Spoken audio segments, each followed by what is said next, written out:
오늘 주시는 하나님 말씀은 로마서 5장 1절에서 11절 말씀입니다.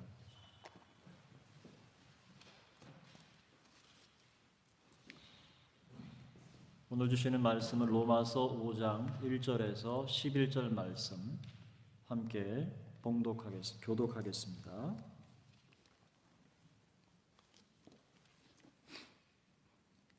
그러므로 우리가 믿음으로 의롭다 하심을 받았으니 우리 주 예수 그리스도로 말미암아 하나님과 화평을 누리자.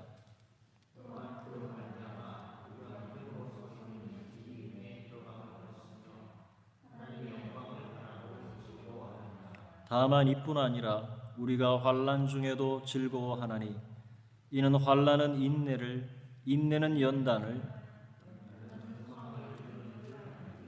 소망이 우리를 부끄럽게 하지 아니함은 우리에게 주신 성령으로 말미암아 하나님의 사랑이 우리 마음에 부은 바 됨이니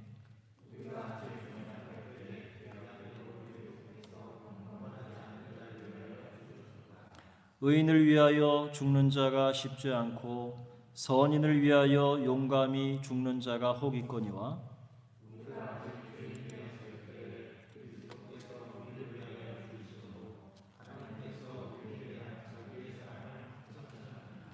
그러면 이제 우리가 그의 피로 말미암아 의롭다 하심을 받았으니 더욱 그로 말미암아 진노하심에서 구원을 받을 것이니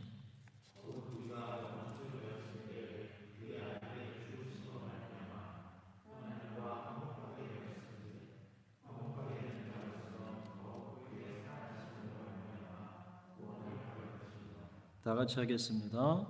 그뿐 아니라 이제 우리로 화목하게 하신 우리 주 예수 그리스도로 말미암아 하나님 안에서 또한 즐거워하느니라. 아멘.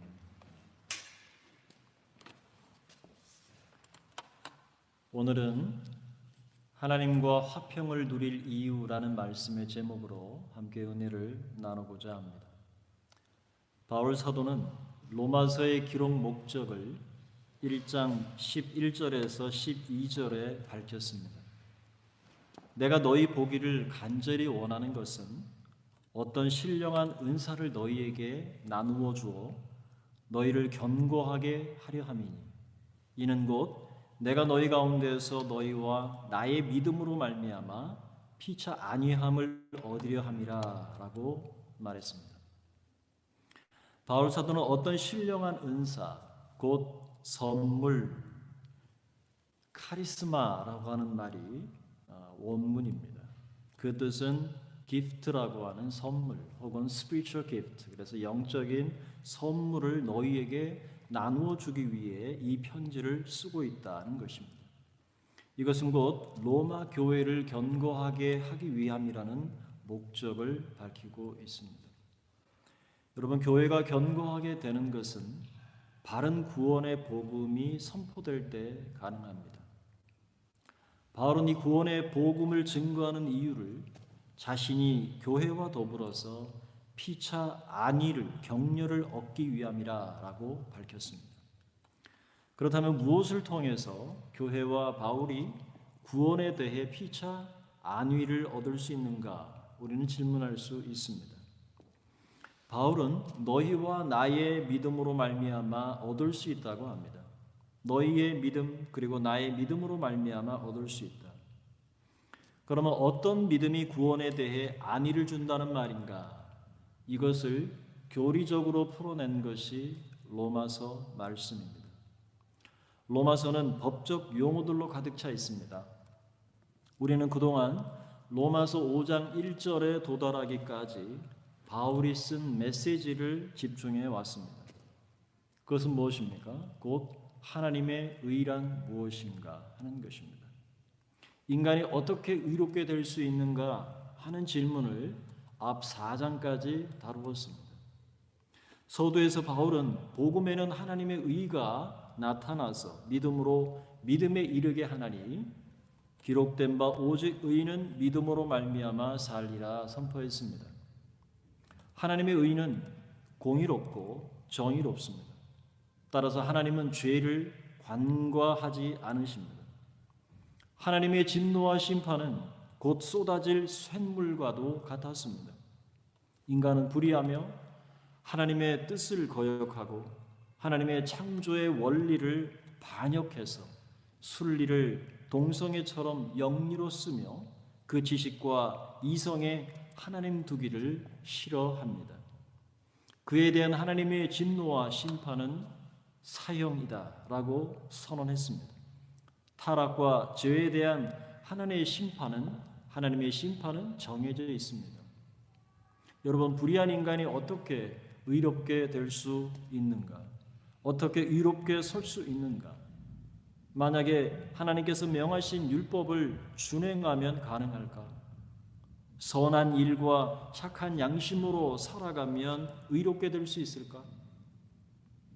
율법의 행위로 의롭게 될 수 있는 인간은 없습니다. 인간이 죄를 범함으로 그 영은 마음과 육체를 다스리지 못한 그 주격 책임을 지고 즉시 죽었습니다. 따라서 인간은 전적으로 타락한 존재이기에 인간의 어떠한 양심과 이성과 지적인 생산으로도 자신을 의롭게 할 수 없는 것입니다.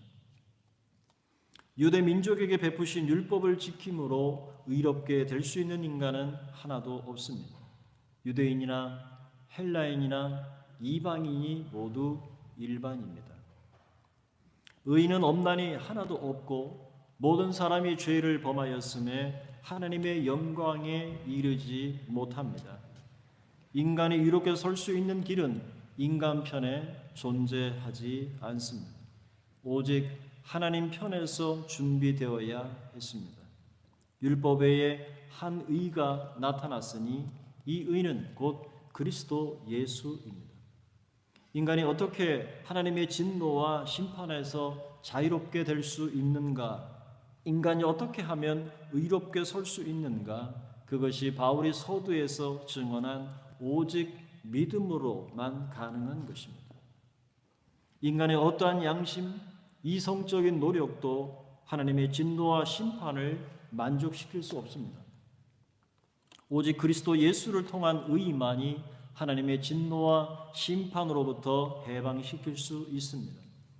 인간이 의롭게 되는 것은 그리스도 예수 안에 있는 속량으로 말미암아 하나님의 은혜로 값없이 의롭다 하심을 얻은 자, 로마서 3장 24절에 말한 것처럼 그때만이 인간은 의롭게 되는 것입니다. 하나님께서 인간의 죄를 간과하시는 유일한 근거는 오직 예수 그리스도의 대신 형벌을 받으시고 대행하시는 율법의 요구를 다 이루시고 그분이 대화친하시는 화목제물이 되신 것을 통해서입니다. 우리가 받아야 할 하나님의 진노와 심판을 대신 형벌받으시고 율법의 요구를 모두 이루시고 십자가에서 피 흘려 화목제물이 되심으로 하나님의 공의를 만족시키셨습니다. 따라서 인간이 의롭게 될 수 있는 길은 인간 편에서 율법을 지킴도 선한 행위도 아닌 하나님 편에서 준비하신 의 대신 예수 그리스도를 믿음으로만 가능한 것입니다. 다른 길이 없습니다. 인간이 의롭게 되는 길은 이 사실을 믿음으로 말미암아 수동적으로 주어지는 선물, 신령한 은사입니다. 인간에게 필요한 것은 행위가 아닌 오직 믿음입니다.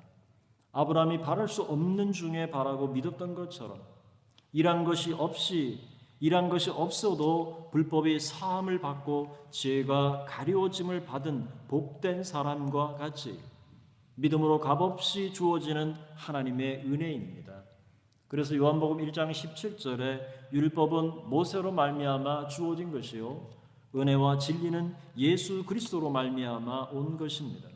로마서 4장 25절의 말씀처럼 예수는 우리가 범죄한 것 때문에 내어줌이 되고 또한 우리를 의롭다 하시기 위하여 살아나셨습니다.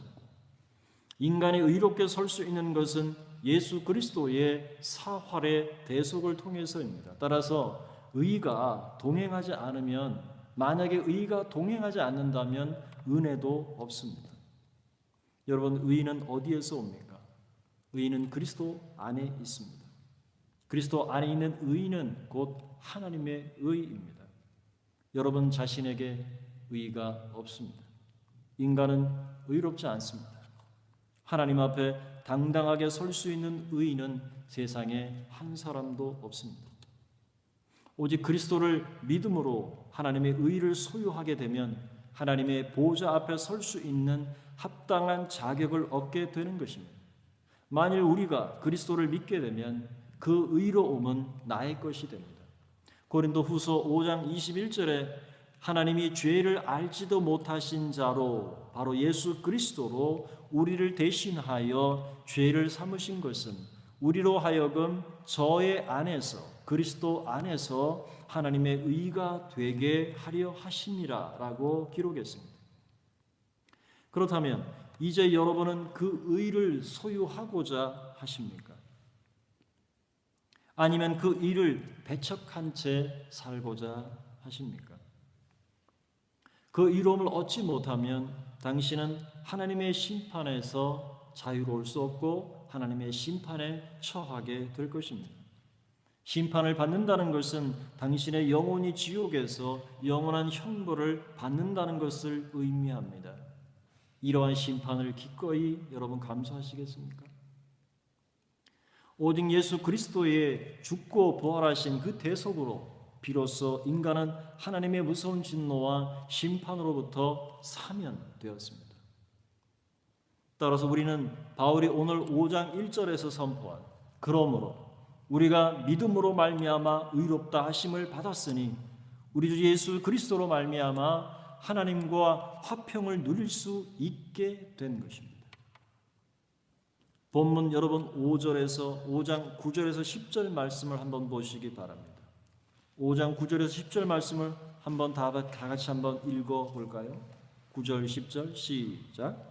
그러면 이제 우리가 그의 피로 말미암아 의롭다 하심을 받았으니 더욱 그로 말미암아 진노하심에서 구원을 받을 것이니 곧 우리가 원수 되었을 때에 그의 아들의 죽으심으로 말미암아 하나님과 화목하게 되었은지 화목하게 된 자로서는 더욱 그의 살아나심으로 말미암아 구원을 받을 것이니라. 아멘. 여러분, 인간이 하나님과 화평을 누릴 수 있는 방법은 그리스도를 통해서만 가능합니다. 이제 하나님 편에서는 아무런 장벽이 없습니다. 그리스도께서 오신 후에 하나님과 인간 사이 죄로 가로막혔던 그 담은 완전히 이제 허물어졌습니다. 마치 끊어졌던 와이파이가 다시 접속하게 되는 것과 같습니다.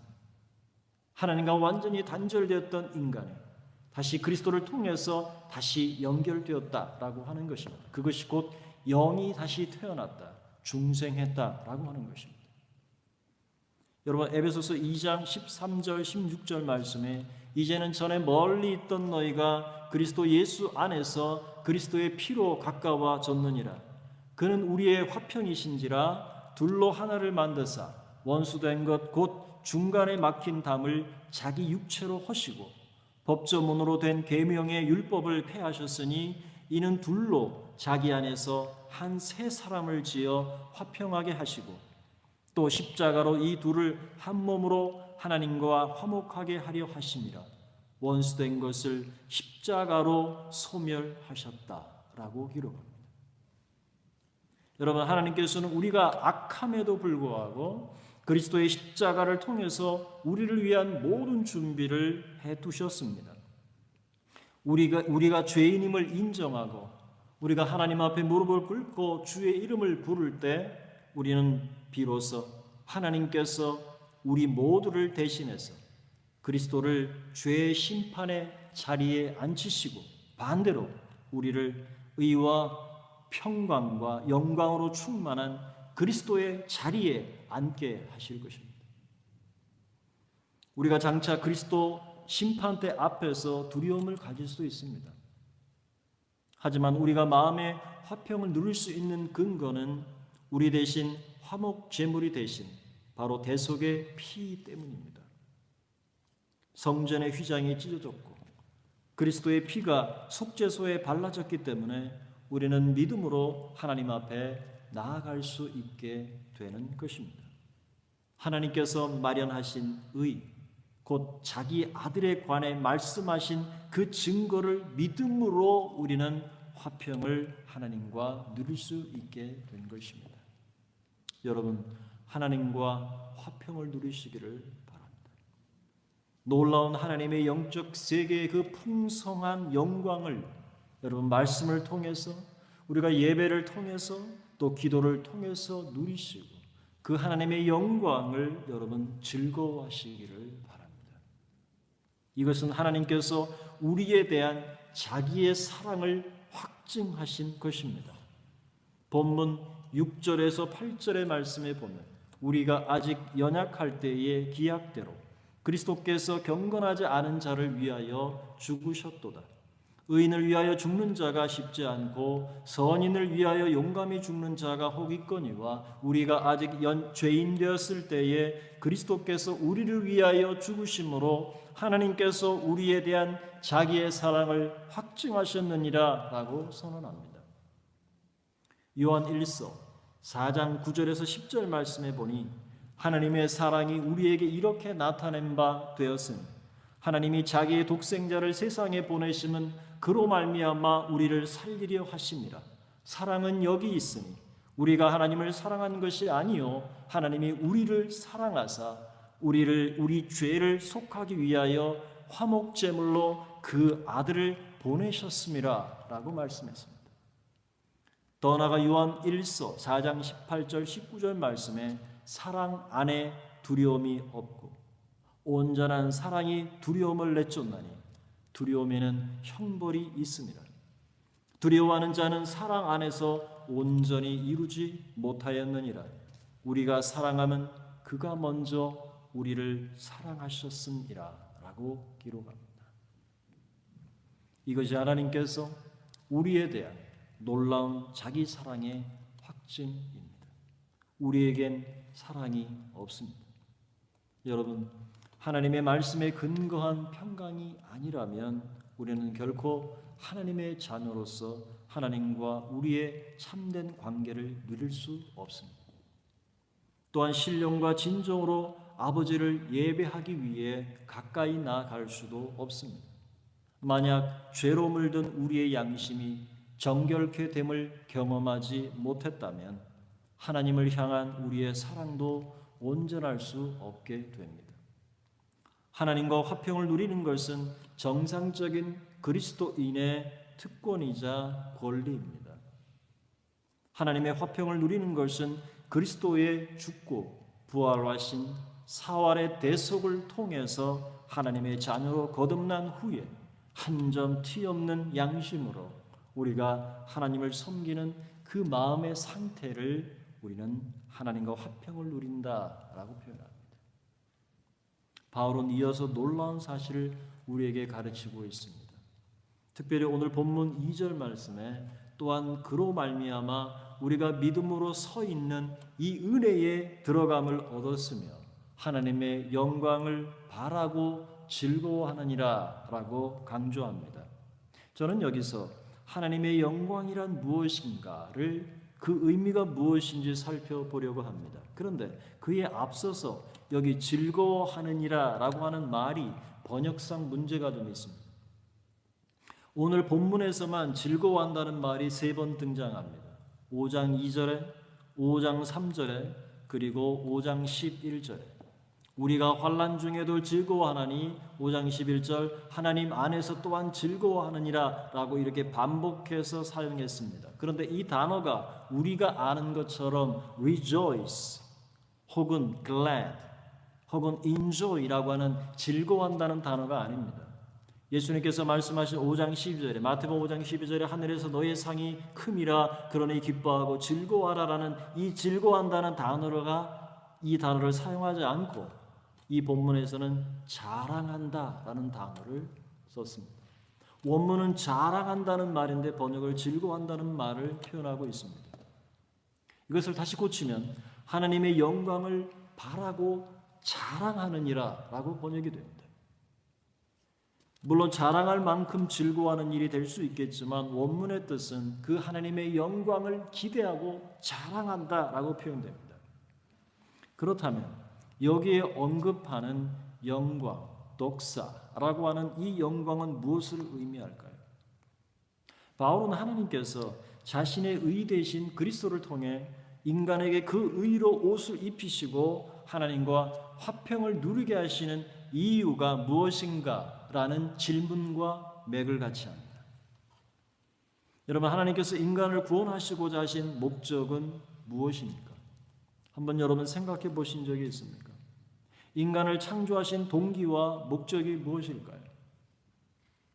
왜 하나님께서 인간을 창조하시고 모든 만물을 통치하고 다스릴 통치자로 가장 위에 있는 만물을 지배하는 사람, 그 존재로 하나님께서 세우셨을까요? 만물을 통치하고 다스리는 실력을 통해서 하나님은 인간에게 무엇을 기대하신 것일까요? 내가 세상을 만들었으니 너희는 잘 먹고 잘 살아라. 이것이 인간의 창조 목적일까요? 단순하게 하나님 영광을 찬송하게 하려 합니다. 이 정도일까요? 하나님은 왜 인간을 그토록 존귀하게 가장 높은 자리에 인간을 그렇게 만드셨을까요? 왜 하나님의 형상과 하나님의 모양을 따라 그렇게 인간을 지으셨을까요? 모든 피조물 가운데 유독 인간만이 영적인 존재로만 지었습니다. 왜 그럴까요? 여러분, 바울은 예수 그리스도의 대행, 대화친을 통해서 우리의 죽은 영을 다시 살리시고 하나님과 가로막혔던 담을 허물어서 하나님과 화평을 누리게 하신 목적이 무엇인가를 앞으로 로마서 6장, 7장, 8장에 걸쳐서 가르칠 겁니다. 저는 이것을 계속 나눌 것이지만 그리스도와의 연합과 성령의 법을 따라 살아가는 인간 실존의 궁극적 목표가 바로 하나님의 영광입니다. 그 하나님의 영광을 고대하는 것입니다. 여러분, 인간의 창조 목적과 타락한 인간을 중생하게 하시고 왜 새로운 피조물로 거듭나게 하셨을까? 그 이유는 무엇일까? 바로 이 하나님의 영광 안에 들어가게 하시기 위함입니다. 여러분, 요한복음 17장 4절 5절 말씀에 보면 예수님께서 제자들을 위해 기도하시는 내용이 나옵니다. 그때 예수님이 하나님께 이렇게 기도합니다. 아버지께서 내게 하라고 주신 일을 내가 이루어 아버지를 이 세상에서 영화롭게 하였사오니 아버지여, 창세 전에 내가 아버지와 함께 가졌던 독사, 영화, 영광으로서 지금도 아버지와 함께 나를 영화롭게 하옵소서. 이 기도에서 중요한 것은 창세 전에 내가 아버지와 함께 가졌던 영광이라는 표현입니다. 창세 이전에 하나님과 예수께서 함께 가졌던 그 영광, 그것을 언급하고 있습니다. 창세기는 언급을 하지 않습니다. 왜요? 창세기는 창조 때부터 시작하기 때문에 그렇죠. 또 다른 말씀이 에베소서 1장 3절에서 6절 말씀에 찬송하리로다. 하나님 곧 우리 주 예수 그리스도의 아버지께서 그리스도 안에서 하늘에 속한 모든 신령한 복을 우리에게 주시되 곧 창세 전에 그리스도 안에서 우리를 택하사 우리로 사랑 안에서 그 앞에 거룩하고 흠이 없게 하시려고 그 기쁘신 뜻대로 우리를 예정하사 예수 그리스도로 말미암아 자기의 아들들이 되게 하셨으니 이는 그가 사랑하시는 자 안에서 우리에게 거저 주시는 바 그의 은혜의 영광을 찬송하게 하려는 것이라. 여기서도 공통된 단어가 4절의 창세전이라는 표현입니다. 창세전이라 하면 창세기 1장 이전의 기록, 하늘과 땅을 창조하시기 이전이라는 의미입니다. 그렇다면 우리가 여기서 던질 수 있는 질문이 있습니다. 세상을 창조하시기 전에 인간을 창조하시기 전에 하나님과 누리신 그 영광, 영화란 무엇인가? 그렇다면 인간은 그 영화를 위해서 지음을 받았다는 말인가? 답은 그렇습니다. 인격자이신 하나님께서 영원 전서부터 쾌락과 향락이 무한하시고 완전한 신령 세계를 누리셨습니다. 이 아름다운 세계, 이 영광을 홀로 누리시지 않고 함께 누릴 수 있는 존재를 짓기로 작정하셨으니 이것이 창조요, 이것이 구원 선택입니다. 이 구원을 직접적으로 입도록 지음받은 존재가 바로 우리 인간입니다.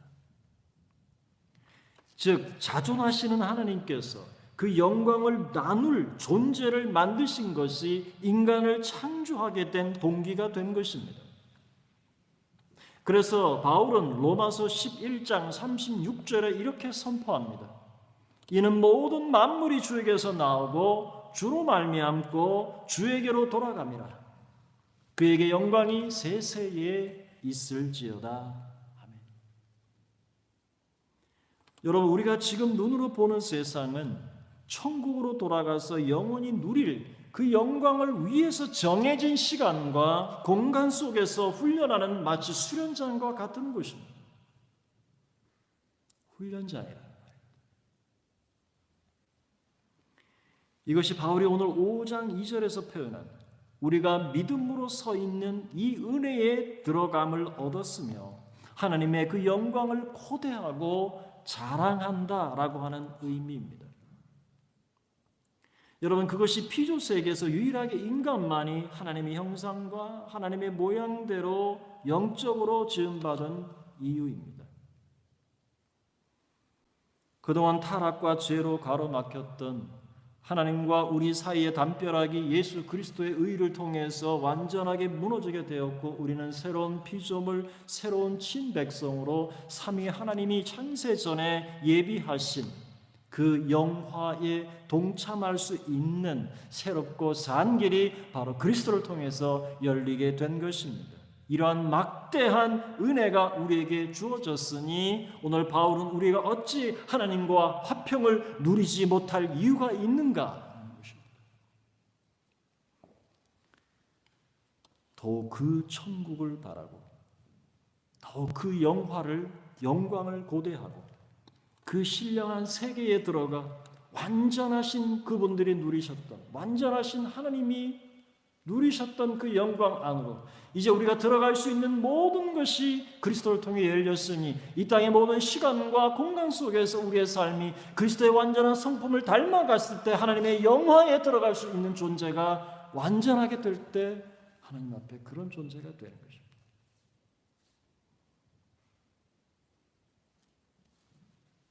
그래서 바울은 로마서 5장 3절 5절에 다음과 같이 고백합니다. 다만 이뿐 아니라 우리가 환난 중에도 자랑하나니 이는 환난은 인내를, 인내는 연단을, 연단은 소망을 이루는 줄 알미로다. 소망이 우리를 부끄럽게 하지 아니하면 우리에게 주신 성령으로 말미암아 하나님의 사랑이 우리 마음에 부은 바 됨이라 그랬습니다. 여러분, 바울은 여기서 중생자의 성화에 대한 힌트를 주고 있습니다. 그것이 바로 우리에게 주신 성령으로 말미암아입니다.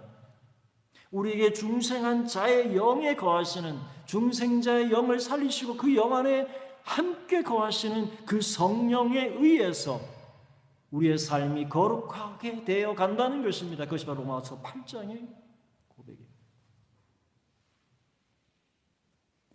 여러분, 이러한 하나님의 영화를 누릴 우리에게 어떠한 근심과 걱정이 있을까요?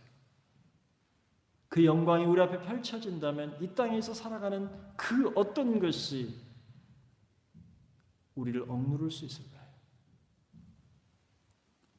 5장 11절에 이제 우리도 화목하게 하신 우리 주 예수 그리스도로 말미암아 하나님 안에서 또한 자랑하느니라. 이것이 자랑할 일입니다. 이것이 복음을 자랑해야 할 이유입니다. 말씀을 맺겠습니다. 바울이 로마 교회에 편지한 당시나 오늘 2020년이나 하나님의 말씀은 변함이 없습니다. 폭풍이 몰아쳐도 주님은 평안을 누리셨습니다. 우리는 환경의 영향을 받고 살아가죠. 삶이 순풍에 돛단 듯하지 않습니다. 바람이 세차게 불고 높은 파도가 밀려옵니다. 배는 흔들리고 중심을 잡을 수 없으며 삶은 오르락 내리락 평탄하지 않습니다. 지금 평온한 시대인 듯 보이지만 곧 감당하기 어려운 시대를 마주할 수도 있습니다. 세상의 끝에는 거짓 교리로 그리스도인들을 미혹하는 거짓 그리스도가 나타나고 민족이 민족을, 나라가 나라를 대적하여 일어나고 곳곳에 지진과 기근이 있을 것이며 그리스도인들이 핍박과 환난 가운데 던져질 것이며 예수 이름 때문에 모든 민족에게 미움을 받을 것이라고 예수님께서 말씀하셨습니다. 그때 많은 사람이 실족하게 되어서 서로 잡아주고 서로 미워하며 거짓 선지자가 많이 일어나 많은 사람을 미혹하고 불법의 성행함으로 많은 사람의 사랑이 식어질 것이라 예수님께서 예언하셨습니다. 그러나 끝까지 견디는 자는 구원을 얻으리라. 마태복음 24장 13절에 말씀하셨습니다. 여러분, 우리가 현재의 고난과 장차 임할 환난 속에서도 바라고 자랑해야 할 것이 무엇입니까? 하나님의 영광입니다. 이 영광은 스데반이 돌에 맞아 죽을 때 보았던 하나님의 영광입니다. 사도행전 7장 55절에 그가 우편에 하나님의 보좌와 하나님의 영광과 우편에 서신 예수 그리스도를 바라보았다라고 말합니다. 돌에 맞아 죽는 그 순간에도 하나님의 영광 안에 들어갈 수 있는 그것이 스데반을 이기게 한 것입니다. 하나님의 영광은 현재를 이기는 승리의 요인입니다. 현재는 잠깐이요 영원은 영원합니다. 이제 바라기는 우리가 지금 이 땅에 살아가는 동안 중생한 자로 그 영광에 들어가기까지 하나님께서 우리에게 베푸신 이 하나님과의 화평을 우리가 누리고 하나님의 그 영광, 우리도 하나님처럼 그리스도의 그 완전한 모습이 변화되어질 때까지 이 땅의 시간과 공간의 제한 속에서 그리스도 앞에 우리의 삶을 건축해가는 저와 여러분이 될 수 있기를 주님의 이름으로 축원합니다.